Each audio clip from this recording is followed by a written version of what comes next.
মহেশতলার দিকে নজর রাখা যাক। মহেশতলায় সেখানে পুরসভা সতর্ক করেছিল প্রথমে, আর এই পুরসভার সতর্কতার পরেও নির্মাণ তৈরি। অবশেষে হাইকোর্টের নির্দেশে ভাঙা হচ্ছে সেই বহুতল। মহেশতলায় বহুতল ভাঙার নির্দেশ। টেলিফোন লাইনে রয়েছে সমীর। সমীর, বহুতল ভাঙা হচ্ছে এবং সেটা কোর্টের নির্দেশে, আদালতের নির্দেশে। কি পরিস্থিতি?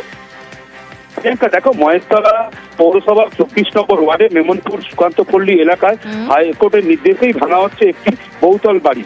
দীর্ঘদিন ধরে পৌরসভার এই যে বাড়ি যে তৈরি হচ্ছে, পৌরসভাকে না জানিয়ে একটি তিনতলা বিল্ডিং তৈরি করছে একটি অসাধু ব্যবসায়ী। এবং সেই ব্যবসায়ীকে যখন আমরা ধরি, তখন ব্যবসায়ীকে জিজ্ঞেস করি যে পৌরসভা বারবার চিঠি দিয়ে দেওয়ার পরেও আপনি কোনোভাবে যাননি। তখন উনি বলে কোনো চিঠি আমি পাইনি।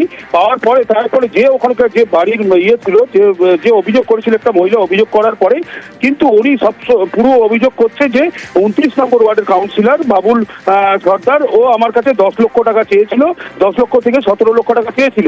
তোলা চাওয়া না দেওয়া হাইকোর্টের রায় তাকে বাড়ির মালিক করছে, কার বিরুদ্ধে করছে?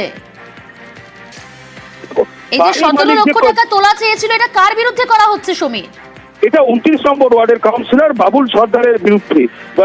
বাবুল সর্দারের সঙ্গে যখন যোগাযোগ করি, বাবুল সর্দার তখন বলে যে বিল্ডিং যে ভাঙা হচ্ছে সেটা হাইকোর্টের নির্দেশে, আমি এর মধ্যে কিছু জানি না। আর যদি কোনো প্রমাণিত হয়, যদি আমি টাকা চেয়ে থাকি, তাহলে আমার যা শাস্তি তাই আমি নেবো। এই নিয়ে অভিযোগ পাল্টা অভিযোগ করছে দুজনেই। আচ্ছা, অর্থাৎ উল্টো অভিযোগ তুলছে বাড়ির মালিক। তার বক্তব্য, কাউন্সিলর টাকা চেয়েছিল এবং সেই টাকা আমি না দেওয়াতে হাইকোর্টে মামলা করা হয়।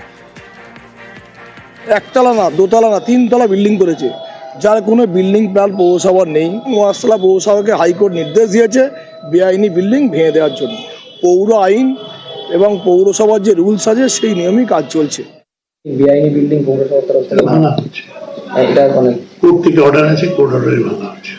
হাইকোর্ট অর্ডার আছে, হাইকোর্ট, হ্যাঁ।